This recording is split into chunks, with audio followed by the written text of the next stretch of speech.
The previous basket is under review.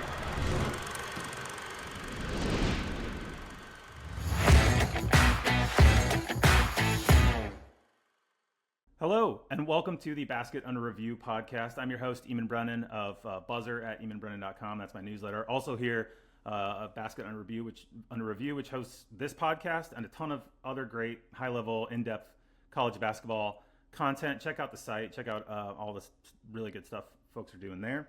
Really quickly, before we get to our guest, who is fantastic, it's Virginia. I'm just going to spoil it. It's Virginia coach Ryan Odom. He's here joining us on the show. Really quick, I need to mention our sponsor, Homefield, homefieldapparel.com. If you're listening to this podcast, you probably know Homefield already, but it's the best place in the world to get college athletics apparel. They've been running their Can't Miss Kickoff promotion every week this entire month, getting ready to ramp up to the start of the college football season, which is here now, incredibly. There was college football on Saturday, which was kind of crazy. It feels like summer still to me, but college football's here. So check out Homefield Apparel. Check out the Can't Miss Kickoff. Thank you to Homefield for sponsoring the show. Tell them we sent you or don't. It doesn't matter either way. Okay. Coach, you're here. You're in Charlottesville. You've been in Charlottesville for approximately 5 minutes. How are you doing? How are you settling? How are you settling in down there? We're doing really well. We actually obviously started in April, and so coaching's unlike any profession out there. I'm sure there are some similar ones, but literally you tell one team you're leaving. You come and meet the new team, and which turns out to be no team. Yeah. And then you're off to the races, and there's really the transition is the transition, and you're rarely going back and forth, and for me personally, this has been one of the easier moves, just because of proximity. A lot different than going from UMBC all the way out to Utah. But Virginia is a special place, and we're certainly really fortunate to be here. Yeah, obviously you have a ton of ties there. So, and spent a chunk of your childhood there, and all of that good stuff. Did you feel when the job became available and you started to get into the process? At what point in your career recently, and maybe it's 5 years ago, maybe it's this spring, did you think, Virginia coach Ryan Odom, man, that is actually a possibility that I can make happen here? Was that, like, some coaches have their dream job, right? They have a dream job that's kind of their white whale that they chase, or they don't, and they kind of are flexible and they move where they need to move and they go where they need to go. Was Virginia that kind of job for you, or at what point did it start to become a real thought in your head, like, oh, this might be? I would say it really didn't become a thought in my head until Carla Williams, our AD, made the phone call, just to express interest, in me. There's a ton of great coaches out there, in this country. There are only but so many of these jobs, and Virginia is one of the best in the country. There's no doubt about it. And, for me personally, this is certainly a job that made sense for me and my family at this particular time. The knowledge of the place, the connection to the place, the connection, most importantly, to the people, whether it be starting out with Coach Holland and his coaching tree and players, or just folks in Charlottesville, family, friends, and people that I grew up with. It's been a really fun transition for me to be back here. But, I don't think anyone really at the time predicted that Coach Bennett would retire at that stage. And he's really the gold standard of coaching. And, we're not too far apart in age, at this point. He's got me by a few years, but not many. And certainly I think it caught everyone by surprise. And so not until that moment and, really when Carla reached out was it, something that, kind of was on my radar. Right. Yeah. I mean, I think, my career, I've not typically been like a coaching newsbreaker type of reporter, more like feature stories and columns and analysis and that kind of thing. So I tend to get coaching searches wrong. Like when people ask, fans will ask like, hey, who do you think, X, Y, and Z should be this candidate for which job?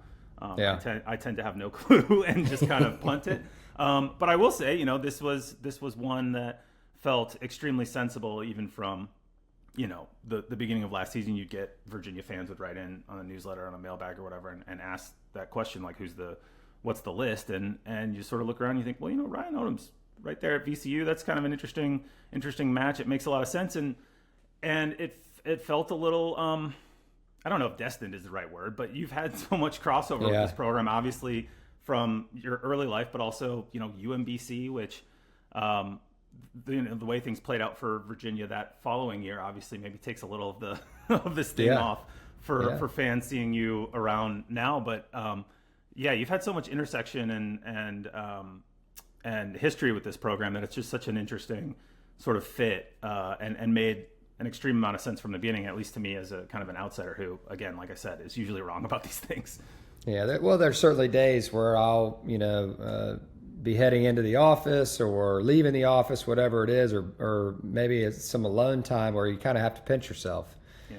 And, it's one of those stories that, you can't really make up. And, to grow up here, to learn from, Coach Holland and all the great players, and to now be reconnected to the program, certainly to be, connected to Coach Bennett and his staff and the program, from afar, to now be on the other side of it and, in communication with him and joining forces the way I view it with him and the history of the program, the tradition here, is really unique and really special. And so we're trying to do our best. I certainly want to do my best for him. He meant so much to this program and the players that he coached here and the staff that he had, during his tenure. Coach Holland really was kind of the godfather of this place and taking it from an forgotten place to number one in the country, in the early 80s. And then Coach Bennett, obviously there have been plenty of great coaches in between there. But then Coach Bennett, took it to the mountaintop and really built something lasting. And so we want to try to do the same thing. We want to try to continue along that path, knowing that we're the stewards of this program now, and we want to do our best for those that came before us. Sure. I do want to ask you, and you alluded to it earlier, going from UMBC to Utah State. And Utah State is a fascinating program to me, right? Because they, and you've been one of them in the recent last half decade now, I guess, for whatever reason, every single year, whether they're in a coaching transition or not, it seems like Utah State hires a really good coach and puts a really good basketball team on the floor.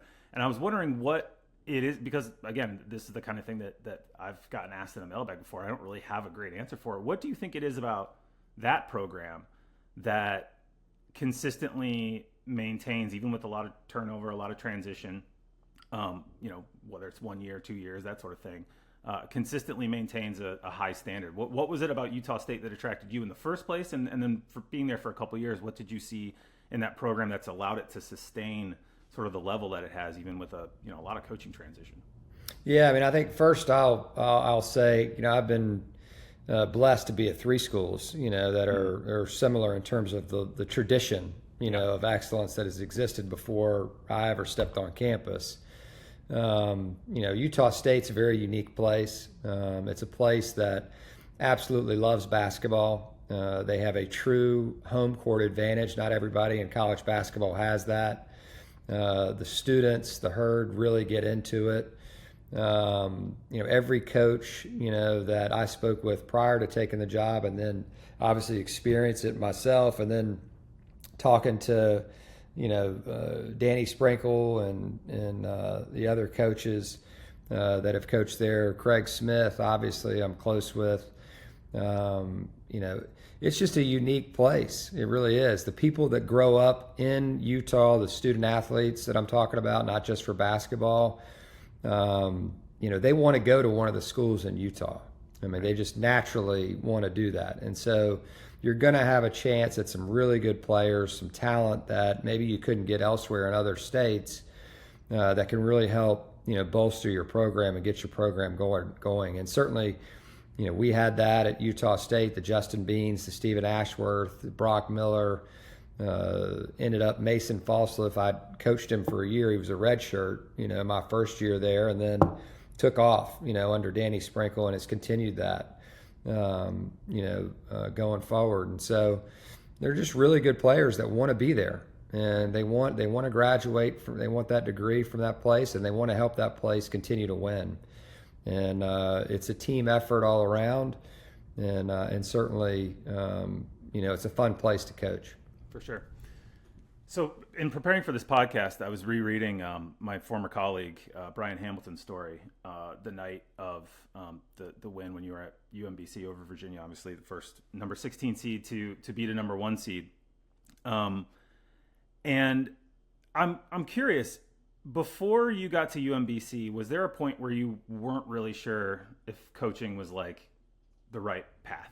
Was there any point where you were like, oh man, because obviously you did some assistant coaching jobs, you were in D2 for a bit, and you've essentially won wherever you've been. But rereading his story last night, he did pull out, I think, some conversations that he had with you and folks around the program at the time that it was a little bit of like, there were moments where there was maybe some doubt in there. Yeah. And so I'm curious to you, kind of as you look back on that time and given your sort of path through coaching since then, what were the main inflection points of you deciding whether or not you were going to stick with this and follow through to where it is now? Yeah, there's no question. I think we all in life have pivotal moments, that can help propel us, and people that believe in us when you have significant doubt. And I think I certainly had significant doubt personally. I got off to a great start. It was a lot of fun early on in my career. I was very fortunate to get moving into the profession pretty quickly. I didn't really think I wanted to coach going all the way back to college, right? Just because I was around it my whole life. My father was always gone. He was a great mentor, great father, everything. But at the same time, he was always recruiting somebody else's kid, traveling around. Right. And so during my time at UVA was our best time together. He was an assistant coach. We lived right across the bridge, from U-Haul. So I was able to experience, what he and Coach Holland and the rest of the team were going through on a daily basis. I was sitting in pretty much every practice because we lived so close. Right. And so those were the formative years, for me.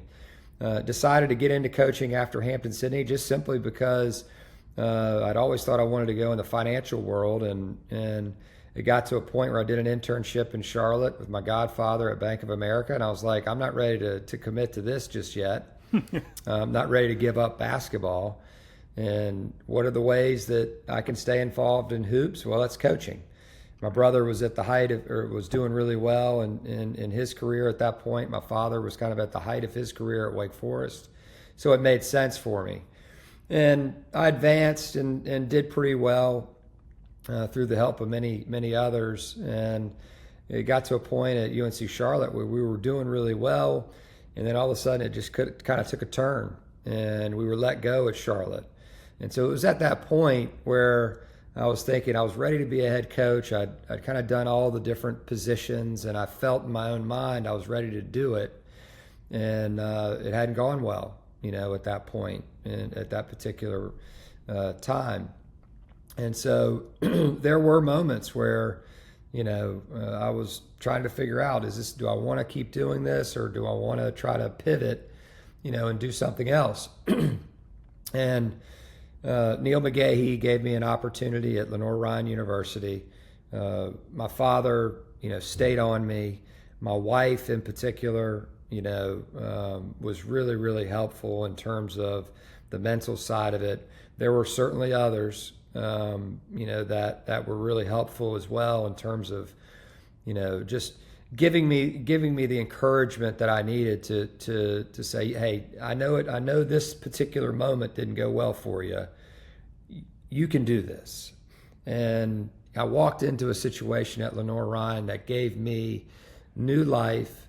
I walked into a group of kids there that more than any really resurrected me and rejuvenated me, in a big way. And it was pure basketball. There was nothing else. We're dealing with a lot of different stuff now. Right. And, back then it was just, okay, what time are we practicing? I'm washing the uniforms at my house. We're fighting to just get a bus trip as opposed to vans. Getting them a pregame meal, seeing if we could get them 2 T-shirts instead of 1. It was pure. And that's what I played. I played Division III, so I know that level. And so that really brought the fun back in basketball to me and gave me a different perspective. And, I had great assistant coaches, one's still with me. One of the players that I coached on that team is still on the staff here at Virginia with me. And so in a lot of ways, that really propelled me and got me going. And I'm probably not the only one in coaching, that has gone through that experience. I know Chris Beard certainly had that experience in Division II, and there are probably countless others that have been fortunate to coach at that level, that are doing good things now. But that helped me get UMBC, which then helped me get to Utah State, VCU, and obviously I've been really fortunate. I wouldn't be here if it wasn't for the staff and the people that gave me an opportunity at each destination.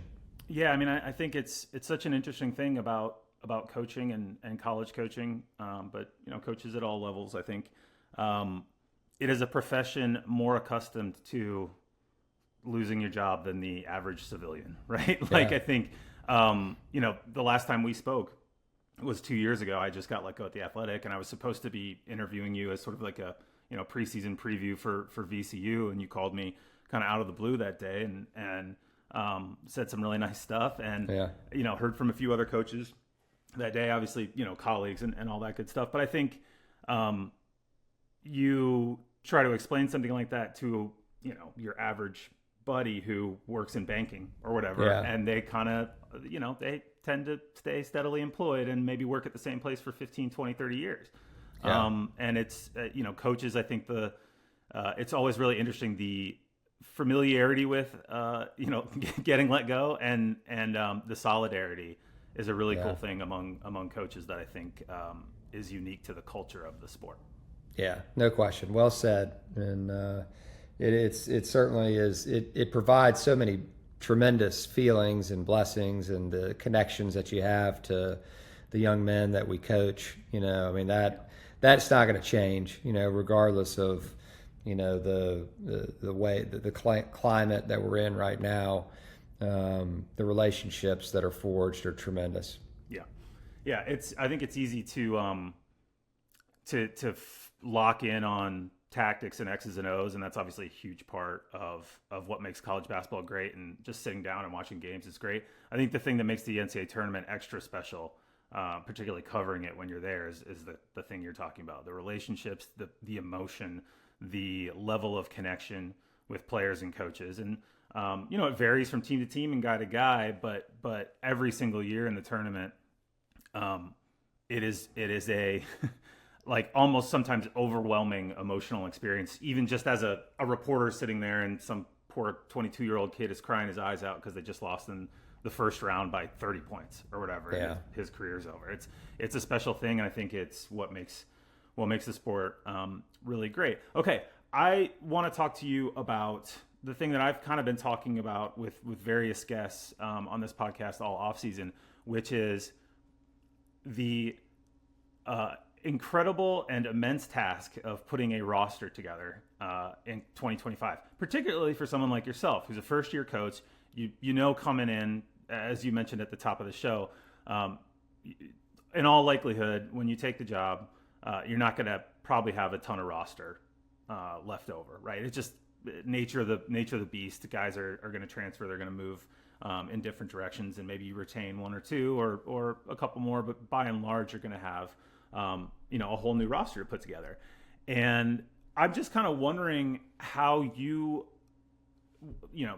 get the job, you're announced, press conference is done.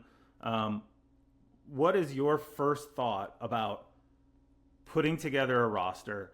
Is it, I have a system first and I need to recruit to it? Is it, let's go see who we can get and we'll tweak to that? Like, how did you conceptualize putting together a roster? And you obviously need to do it quickly, and you need to get guys in, and you're managing different NIL offers, in different directions. Kind of what is the approach now for a modern college basketball coach to try and put together a roster in a month's time?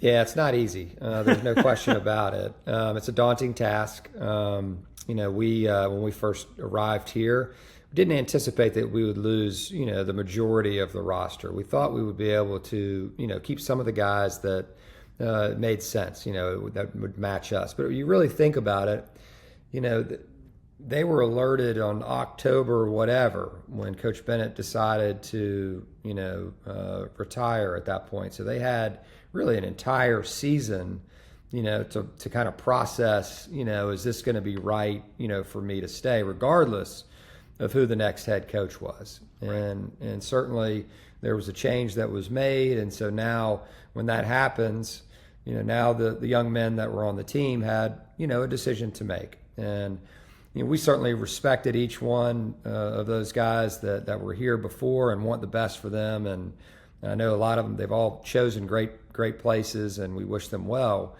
And so that's really the first thing, is you want to figure out who's going to stay, and because that's going to help you figure out now who do we need to bring in. Right. Well, for us, it was pretty much a clean slate. And so we were able to go in and construct a roster that made sense for our staff, but more importantly, made sense for Virginia, because I think that's the first thing that you have to do, is you have to make sure that you're bringing in people that fit the institution, that you're coaching at. And Virginia is a great place, but it's not the same as a lot of other places. This is a high academic, institution, a place, of learning, a place of lifelong learning, a place that really values not only basketball, but all sports. And the relationship, that exists between all of them. And so we want to be, certainly, good stewards of this program. We want our players to be great leaders on campus and supporters of other programs on campus. And so we began to go out and find guys that had the right character, that had the right integrity, that could play and were talented and can fit in our system. And so we feel that we landed in a really good spot. We have, depth, at pretty much every position. By no means are we saying we have the perfect roster or anything like that. Ultimately we have to put it together on the court, through practice and preparation, and consistency, and really connecting the guys. And we had two goals this summer: connect them to one another, and then connect them to this place. And, I think we're off to a really, really good start. And we're actually, we're doing a docuseries this year that leads us up, or will lead us up all the way to the first game. And they just dropped episode 1 last week. It's called Proving Grounds. I encourage all of your listeners out there to watch it. It's a really good series. It kind of gives you behind the scenes, info, as it relates to putting a roster together and connecting a group. And it also, in my mind, it really was important for us, because we have an entirely new team. It was important for us to get the personalities of this team out there to our fans. Because I think that's one of the things that's lost right now in college athletics, is you have this turnover. And now the fans begin to get frustrated with things, because they're like, okay, well, that guy's gone. Now this guy's gone. Okay, who's this new guy coming in? Well, you can't wait till November, to start introducing your team, to the fans. And Right. So that's why we wanted to do this docuseries, to be able to get these unique personalities and stories out there. Sure. Yeah, that's a really interesting point, because I do think, as someone who covers the sport, I've always maintained pretty much from the beginning, like I like the idea of the athletes getting paid anyway, right? I kind of argued for that for however long I've been writing about college basketball, is these guys deserve some of the money that they're generating. But I think the implementation of it has frustrated a lot of fans, whereas like a neutral media member, I'm kind of like, hey man, just bring me the good teams and I'll watch good basketball. Like last year was a perfect example of, I think, the sort of culmination of the transfer portal filtering talent up, and you've got all these great guys from all over the country playing for the top 30, 40 teams in the sport.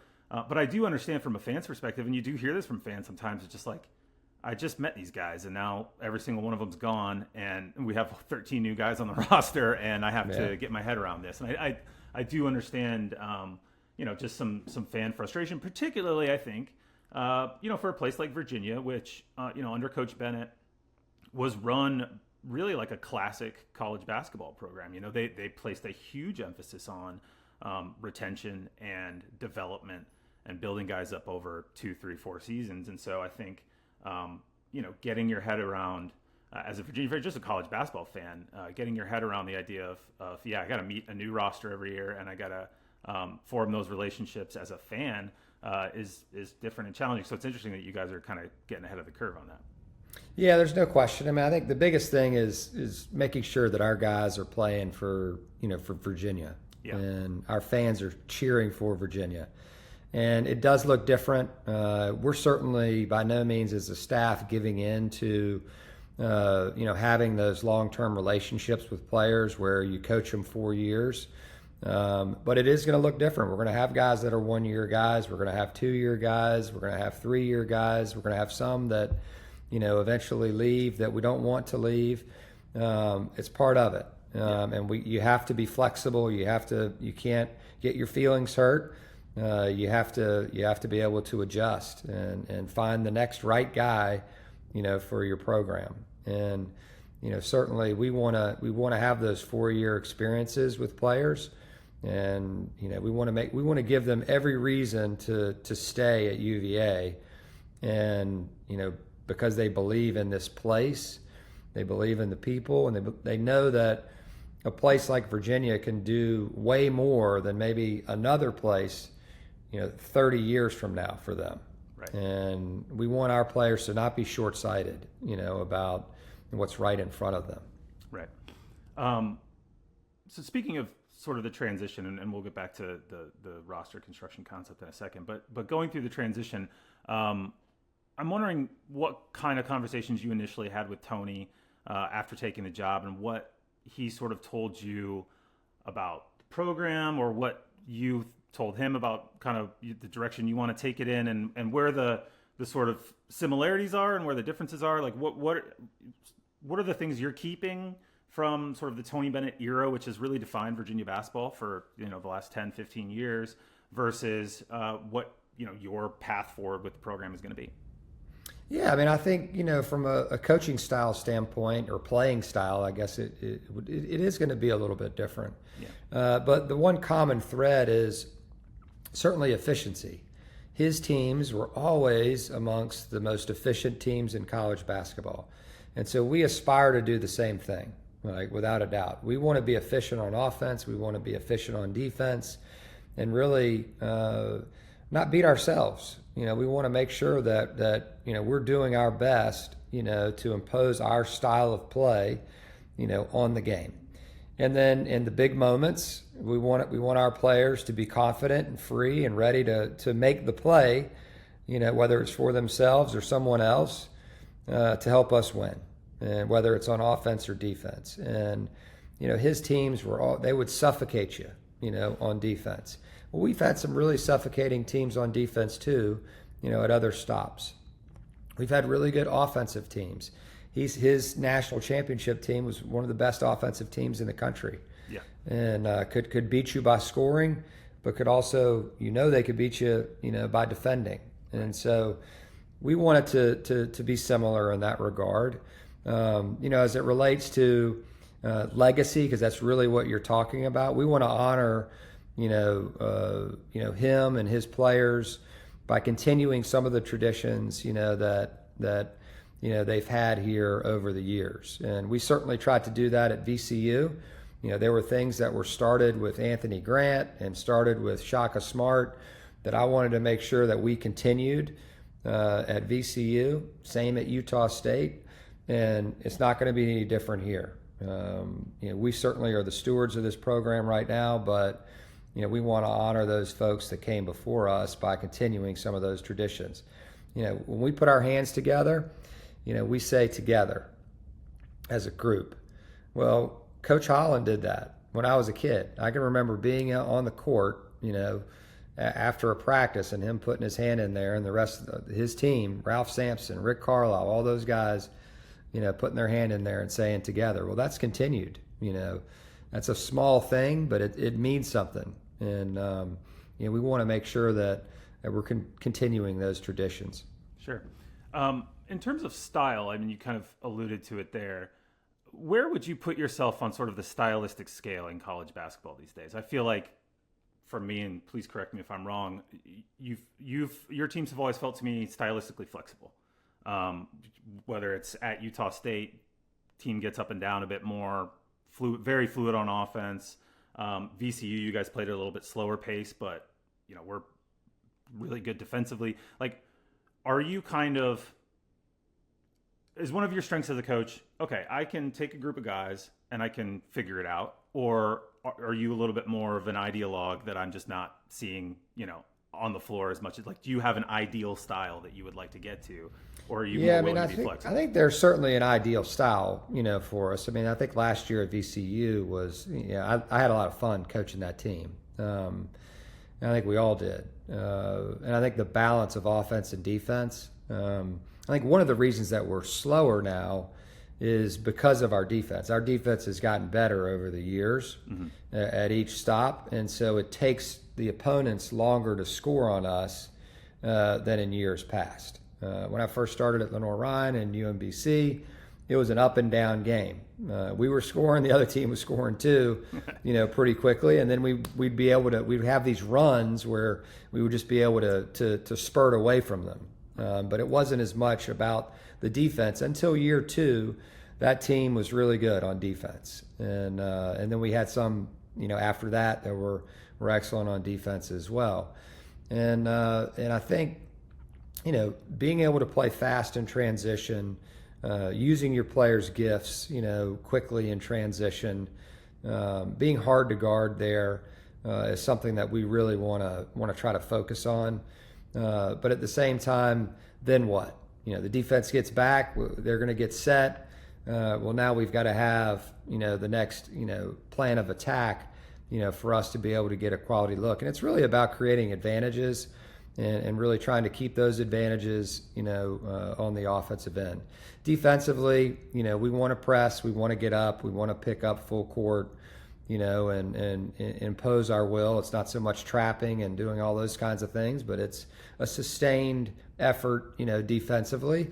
You have to have, depth in order to do that. Last year we had depth. Every team that we've coached hasn't always had the depth that we had, last season at VCU. And so sometimes it may look a little bit different, based on that. But, certainly, pressure defense, but when we get in the half court, being really efficient and protecting our rim and limiting the 3-point shots, offensively, certainly we've always been high volume 3-point shooting team, but I think we've added offensive rebounding to that, and that's certainly been really helpful for us, over the last couple of years. Sure. Was there an emphasis, I think, for you coming in at Virginia with the program, and obviously there's the specifics of this, you can talk only so much about, and I understand that, of really trying to get the program back out, towards the top of the ACC? Like, was there a program-wide, NIL-wide, whatever, however you want to phrase it, of, okay, we've hired a new coach, we really like the staff, we love the team, let's, as an institution, really put some emphasis behind this to help him get off to a good start, help the men's basketball program kind of be where our fans think it needs to be? Or did the roster just kind of come together as you're going through, like when you sit down in the office on day 2 and you're starting to look at what you have available to you in terms of resource, was that a specific conversation, or did it just kind of come together the way that it did? Yeah, I mean, it has to be, right? In this day and age, there's no question about it. When coaches are making decisions based on, where they want to be and coach, it's a factor. It just is what it is. And so, I was confident in, I'm certainly confident in Carla Williams and the administration here and their desire for this program, to be competitive not only at the top of the ACC but nationally. And so that was important, certainly to me in coming here. This is really the first time that Virginia basketball has really entered the NIL landscape. Right. And I think in not a big to cut way. across you, but I think it's widely known. I think Tony would admit it and has said it publicly too. That just wasn't his conception of college basketball, and he just wasn't as interested in playing in that space, even if he felt like he kind of had to. I think he has been relatively open about I kind of wanted to run it like a a old school college basketball program, and had a lot of success with that format. So yeah, it is a different setup there now, I think, and it's very interesting in terms of coaching transition, but also program transition. Yeah, what it looks like right now compared to what it looked like my last year going into my first year at VCU, polar opposite. Right. And so leaving UMBC to go to Utah State, COVID was still happening, and so we had that kind of weirdness going on. Everybody was trying to adjust to that. And then at the end of year, 2 at Utah State was right when there was massive changes, in terms of NIL and paying players and all of that. And so everybody was trying to adjust pretty quickly. Even at VCU, year 1 to year 2, a lot different. And so it was a factor. VCU, Ed did a great job, at VCU of positioning us at the top of the A10, and Carla's doing a great job of positioning us, here in a competitive way in the ACC.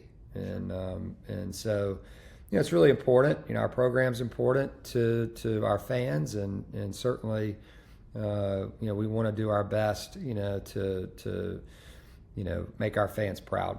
Sure.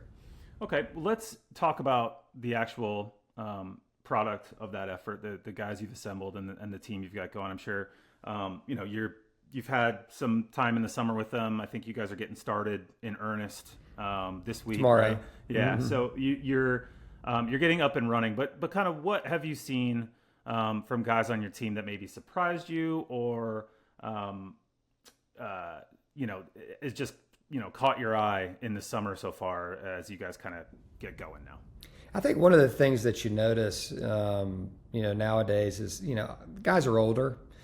And so I think as coaches, we can give them more because they've had these experiences, and you can move at a little bit faster pace than you're used to moving at in terms of implementation. And so it became apparent to me over the summer, and certainly by no means are we a well-oiled machine or anything like that. I have no idea where this team will end up. But there are signs that they all want to win. They're really good guys. They understand the game. They enjoy, the style that they're playing right now. And I think you're seeing in the summer, like we saw in the summer, because we're not, we allow them to kind of show what they can do. And I think it's really important that you do that early on, because if you start trying to put them into roles, before you're actually coaching them on the court, that's a dangerous thing, because you might be limiting yourself. You might not know what someone can do.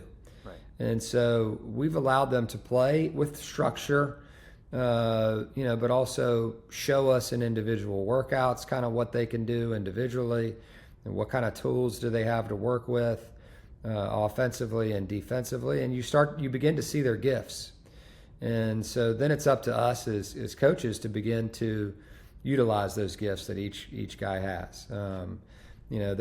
Chance Mallory, is probably what I thought he would be, in college. Like, he's just, for a freshman, he doesn't look like a freshman, and he just knows what he's doing out there. He's really competitive and able to fit in, in a really good way. Dallin Hall is, obviously I knew him from Utah and competing against him.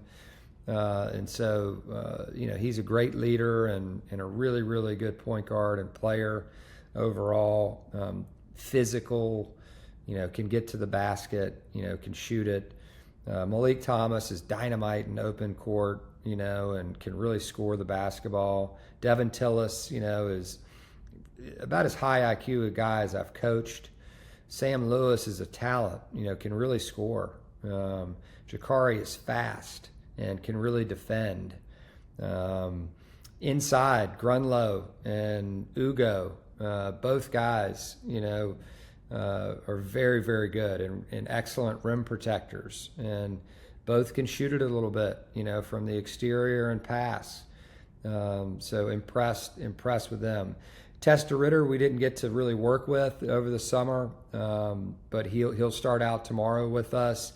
We know he's really good, and are excited about working with him, and excited that he chose UVA. Just a dynamite person and player. And there are more. We've got more guys as well that are poised to help the team. So we're excited about where we're at and looking forward to getting going this week. Yeah.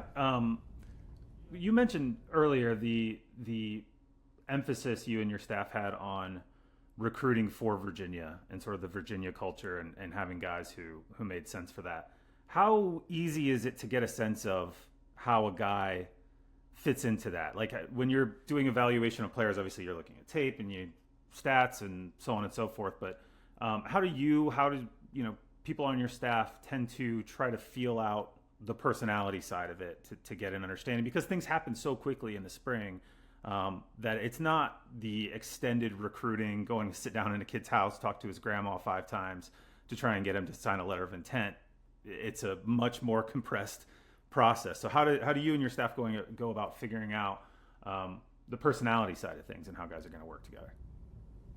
Yeah, I think the biggest thing is trusting your contacts and trusting your gut, through it.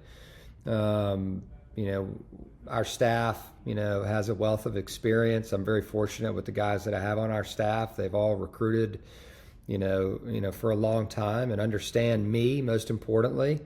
And, they certainly are beginning to really understand Virginia. They have a working knowledge of what it means to be a Virginia basketball player and how important it is that we bring the right people in here to represent this place.